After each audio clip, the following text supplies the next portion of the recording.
A 15-year-old boy has invented a low-cost method to test for early-stage cancer.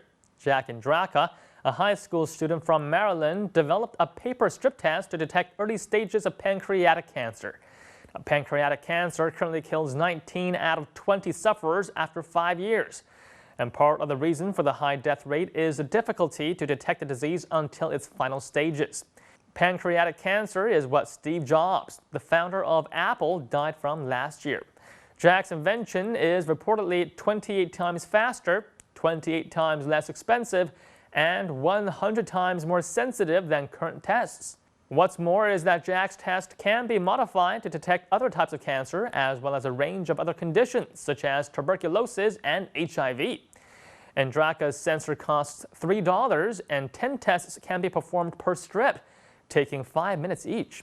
This puts the per unit cost at 30 cents, and the young inventor hopes to patent his test and make it available on the mass market. Now, years from now, the young Indraka hopes to see his invention on the shelves of the local grocery or drugstore, a step that could change the balance of power in medicine as patients could self-diagnose instead of going to the hospital. And now let's hear what Chinese netizens have to say about the young inventor. What a smart foreign lad. He is a genius. Some people are just born with it. Geniuses are found everywhere in the world. I don't understand. What have the scientists and researchers in this field been doing? It's important to know that he did his research in the laboratory of Dr. Anirban Mitra. Dr. Mitra is the chair of the Pancreatic Cancer Action Network's Scientific Advisory Board. Do people actually think he invented this? I say there is an above 90% chance that his parents came up with this idea. Whether or not Indraka is truly a child prodigy is not a topic that the majority of Weibo users spent time debating.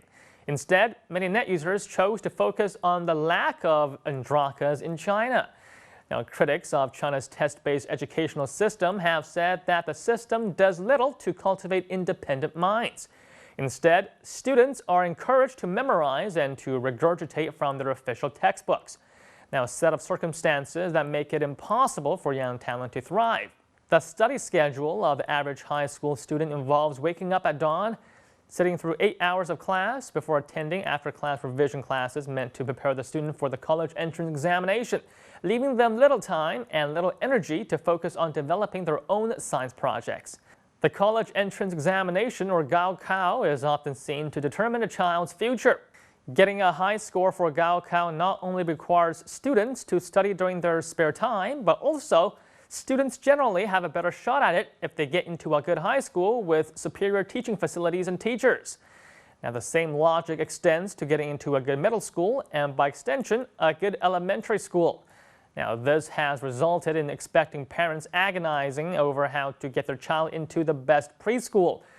Now, China's education system is not only hard on students, but also puts heavy pressure on the parents, which is partly why so many net users had so many things to say about the plight of 15-year-olds. Let's take a look.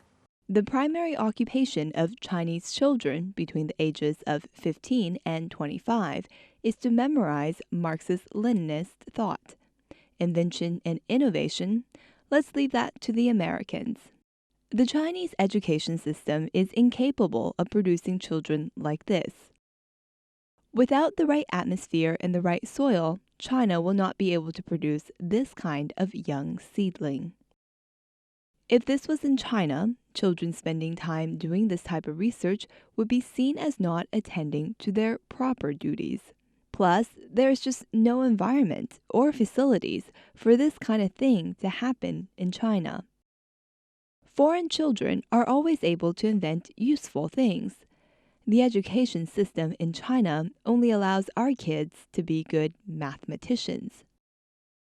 Chinese children at this age are either spending all their energy on doing well on tests or have entered the workforce to help their family earn money.